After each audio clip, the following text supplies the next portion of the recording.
ምን አይነት ጨዋታ ተመለከትን? ያራዳ ልጆች በሚያስገርም ሁኔታ 2-0 ሊድሶች ሲመሩ ቆይተው ማለት ነው። ሰከንድ አፍ ላይ ሊሳንድሮ ማርቲኔዝ በሰራው ጥፋት ማለት ነው በቀይ ካርድ ከሜዳ ከወጣ በኋላ ማለት ነው ማንቸስተር ዩናይትዶች ምንም አይነት የተጫዋች ጎዶሎ ያዩ ሁሉ አይመስሉም ነበር። በጣም አስደናቂ ነበሩ ማለት ነው። ያው እንደተጠበቀው ብሩኖ ፈርናንዴዝ እንግዲህ እንደዚህ እንደ አለሚቱ መች እንደሱ ታጎርሳለች። ያራዳ ልጆች ለካዝሜሮ ቆንጆ አሲስት አድርጎ ካዝሜሮን በአግባቡ ኳሷን ተጠቅሟት ማለት ነው 2-1 ማድረግ ችሎ ነበር። ብዙ ድሎችን ሞክሮ ነበር ማንቸስተር ዩናይትዶች፣ ነገር ግን ሊድሶች የሚቀመሱ አይደለም ማለት ነው። ሊድሶቹ ግብ ጠባቂ እንግዲህ አራዳ ልጆች ዌልሳዊው ዳርሎ እጅግ በጣም ድንቅ ነበረ ማለት ነው። ኳሶቹን ከምንም ነው የሚያወጣቸው ማለት ነው።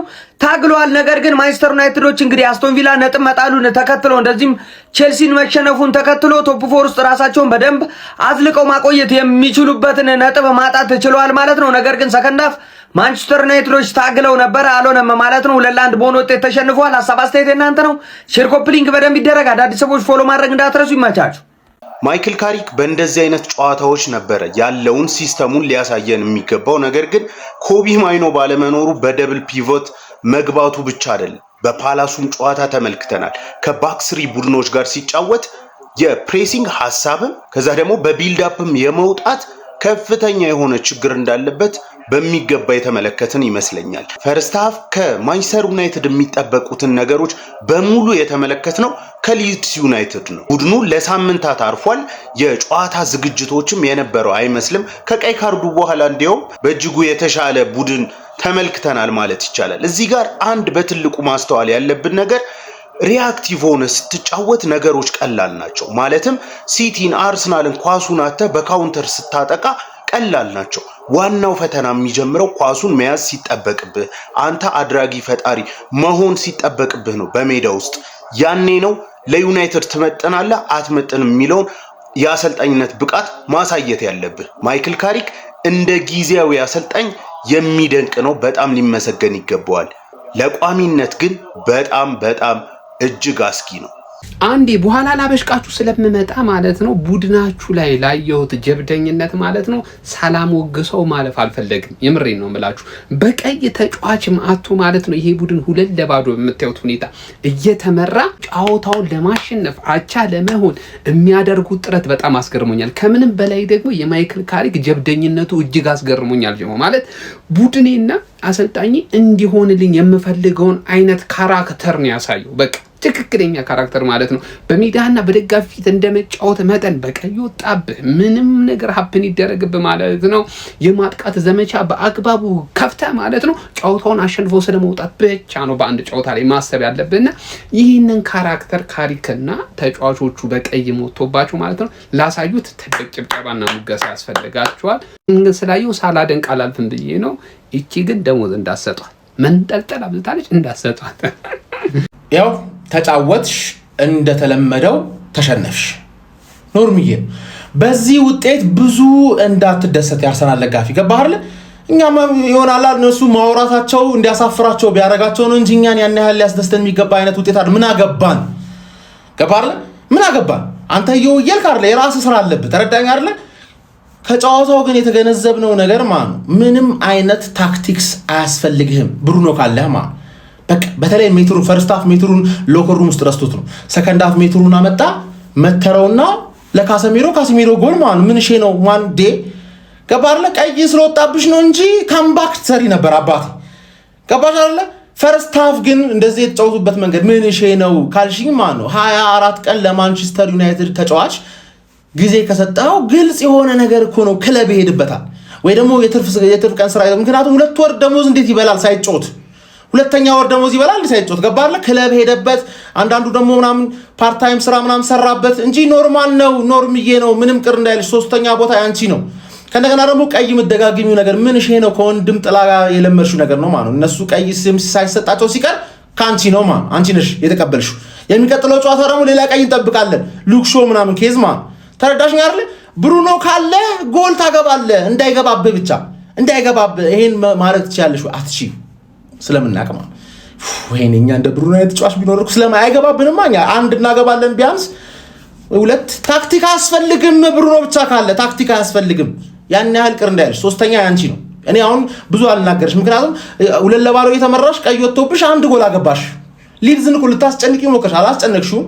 ልታስጨንቂ ሞከርሽ፣ ለሙከራሽ ብቻ ማለት እየሞከርኩ ነው። ቤተሰብ አረ ሊድስ ሻሼ ላከች። በቃ ለሊድስ 3 ነጥብ ሰጠች። ላከችኝ ተበቀለችኝ። ሻሼ ተበቀለች። ሊድስ እየመራ ነው። ይሄን ማንኛም ሊድስ እየመራ ነው። በቃ ሊድስ ጣሰኝ። ሻሼ ላከችኝ አረጋገጠችልኝ። አረ በመድኃኒዓለም ምን ያው እኔ ሲጀመር በቃ የደገፍኩት ቲም ሁሉ ይሸነፋል። አረ በመድኃኒዓለም ውይ አረ ከ20 ምናምን ቀን በኋላ ኦልሞስት ከአንድ ወር በኋላ ቡድን ተመልሶ የመጀመሪያውን ስትሸነፍ በጣም ነው የሚያስጠላው። በጣም እኔ ግን የዚህ ሰውዬ ነገር ነው የሚገርመኝ። ዩናይትድ ለዜሮ ራሱ ቢሸነፍ አሲስት ይዞ ይጣል ማለት ነው። እኔ እኮ ቼልሲ ከታች እየተከተለው ስለሆነ ብቋጥርበት አይሆንም። ግን ደግሞ ሊሳንድሮ ማርቲኔዝ ከወጣ በኋላ በቀይ ማለት ነው ያሳዩትን ፋይት ሳላደንቅ ማለፍ አልችልም ማለት ነው። ሼሽኮን ራሱ ማስጀመሩ የሚገርም ዲሲዥን። እዛ እምቡሞና አማድን ነው እንጂ እየለዋወጠ ሼሽኮን ለምን ቤንች እንደሚያደርገው እኔ አይገባኝም። የአየር ኳስ ሲሻማ ዛሬ ስንት የአየር ኳስ ራሱ እንዳሸነፈላቸው ረበስ ማአም ሰከንድ አፍ ሁለታቻ ለማድረግ በጣም ክሎስ ነበሩ። ከጎል መስመር ላይ ነው ብዙ ጊዜ ያወጡት። አትሊስት አቻ ይገባቸው ነበር። ያው ባያሸንፉም ቀይ ወጥቶባቸዋል። ያው ሊሳንድሮ ማርቲኔዝ ነው ጨዋታውን ያበላሸው ብዬ አስባለሁ። ለማንኛውም ግን 3ኛ ጨርሰናል ብላችሁ ደምድማችሁ ነበር። ሲቲኑ ላይ መቅደም ሐሳብ ነበራችሁ። አሁን ግን ሊቨርፑል አንድ ጌም ካሸነፈና እናንተ አንድ ከተሸነፋችሁ መጣላችሁ ማለት ነው 3ኛ ላይ። ከቪላ ጋር ደግሞ በ55 ነጥብ እኩል ናችሁ። 3ኛ ላትወጡ ትችላላችሁ። ቀጣይም ደግሞ ከቼልሲ ጋር ስታንፎርድ ብሪጅ ላይ ነው ያላችሁ ጨዋታ። እሱን ግን ማንም እየገረፈው ስለሆነ እከክናችሁ እናቴን እከክናችሁ። በቃ እንዲህ የቻልክ ፈርስት ሃፍ ምን አባት ትሸራመዳለህ? 11 ተጫዋች እያለን ምን አባት ትሸራመዳለህ? ያ የጠነባ መላጣ ዳኛ ተወሱን የሸርሜዳ ልጅ ተው። ቢያንስ አንሸነፍም ነበረ ሊቻ ቢኖር ቢያንስ። አረ በፈጣሪ አሁን ነው ደም ዝውውር የሚሰራው ሁሌ። ምን አባሸራመደህ ፈርስት ሃፍ? በቃ እንዲህ የምትል ከሆነ እኮ እንዲህ መጮት እኮ ነው በቃ። እኔ የቻለን መሸነፋችን ነው የሚያነባ። አልቻልክም ነው እኮ በቃ። አረ በፈጣሪ ስም አረ በዚህም በዛም ግባችንን ማሳካታችን አይቀርም። ሻምፒዮንስ ሊግ እንደሆነ ድሮን ይገባል። እኛን ማስወጣት የሚችል የለም። ግን እንዲህ የቻልክ ለምን ትሸነፋለህ በኦልድ ትራፎርድ? ለምን? በቃ ይሄ ነው የሚያናድደው በቃ። ምናልባት ዛሬ እንዳልተቸው ካደረገኝ ማይክል ካሪክን ኮቢ ማይኖ አለመኖሩ ብቻ።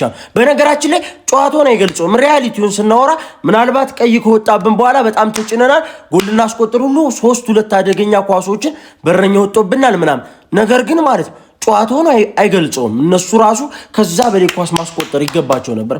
ፈርስት ሃፍ እኮ የለንም እኮ ጋይስ፣ የለንም ማለት ነው። እንዴት ሜዳችን ላይ ሊድስን እየገጠምን ኳስ መቆጣጠር ይከብደናል? አሁን ይሄን እዚህ ላይ ነው አያችሁ ኮቢ ማይኖ አለመኖሩ በጣም ጠንካራ ትችት እንዳልተቸው የሚያደርገኝ ማለት። ይሄን ሁሉ ቀን አርፎ መጥቶ ጌም ፕላን ሊኖረው ይገባ ነበር ማይክል ካሪክ። የሆነ ዝግጅት ምን ሊያደርጉ እንደገቡ ሁሉ አናውቀውም ማለት ነው።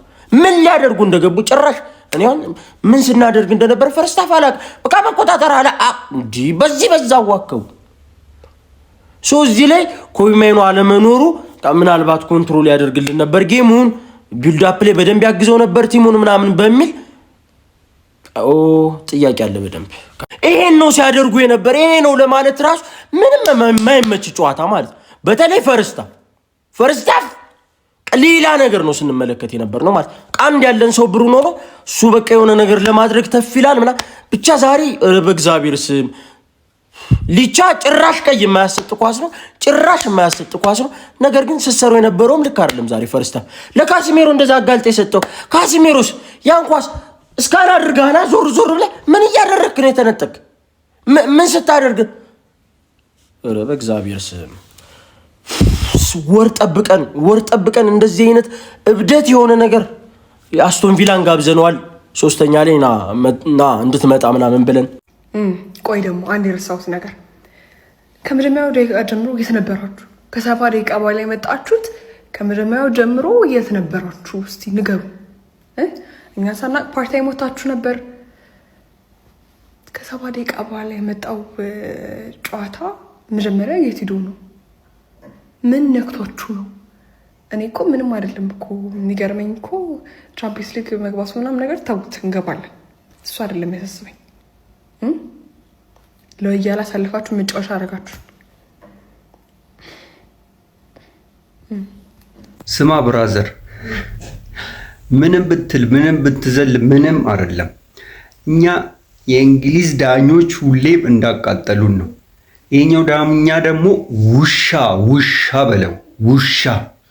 አሁን ይሄ ጨዋታ ማርቲኔዝን በቀይ የሚያስወጣ ነው። ከዚህ በፊት ላይ አይታችኋል ማጓየር የወጣበት ሜትድ። በቃ ይሄኛው ደግሞ በቃ የመጨረሻ ይሄን ጨዋታ እንዳናሸንፍ ያደረገን ይሄ ቀይ ነው። ምንም ማድረግ አንችልም ቤተሰብ፣ ምንም አይደለም። ይሄ ነቲንግ ነው ለኛ። እኛ ቻምፒየንስ ሊግ እጃችን ላይ እንዳለ አረጋግጠናል። ከዚህም በኋላ ቼልሲ እና ሊቨርፑል ቀጥታ ቢያሸንፉ እኛ ደግሞ ሙሉ ነጥባችን 9 ወይ ደግሞ 10 ብናመጣ ያሰጋል እንላለን። ከዚህም በኋላ 9 ወይ ከ7 ጨዋታ ለትንሽ ተጫዋች መሆናቸው የዩናይትድ ተጫዋቾች ትዝ እያላቸው አጥቂና ተከላካይ የቱ እንደሆነ እየለዩ መጥተው የሆነ ሰዓት አይታችኋል። ፈርስታፍ ኩኛና ማን ነው ያ ዩሮ ሲከራከሩ ነበር። እኔ ነኝ አጥቂ፣ እኔ ነኝ ተከላካይ፣ እኔ ትዝ እያላቸው ሲል ሰዓት አለቀ። ለትንሽ ይሄ ነው ወንድም ጥላ። በቃ ስንወድቅም አብረን ስንነሳም አብረን ነው። እንዲህ ነው ወንድም ማለት። አንተ በልብህ እንደምትወደኝ አውቃለሁ እና ቀጣይ እንገናኛለን። ያው ቀጣይ ሳምንት